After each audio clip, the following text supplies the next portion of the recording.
જાહેરમાં કચરો નાખનારા ચેતજો, કારણ કે વડોદરા શહેરમાં કચરો નાખવાવાળાને દંડ કરવામાં આવી રહ્યો છે। આજવા રોડ પર જાહેર માર્ગ પર કચરો ફેંકનાર ગણેશ આઈસ ડિશના સંચાલક દંડાયા હતા।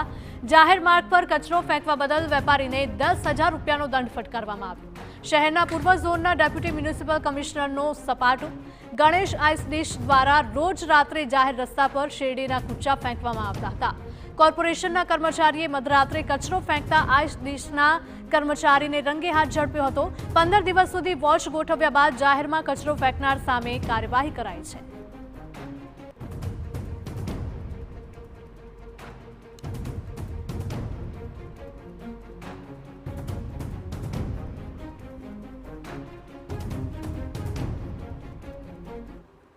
એક આજવા રોડ પર એક ઈસમ જે ગણેશ ગોલાવાલા કરીને એક ઈસમ હતા, તેઓ મોડી રાત્રે રોજ શેરડીના કૂચા અને પડિયા પતરાળા નાખી દેતા।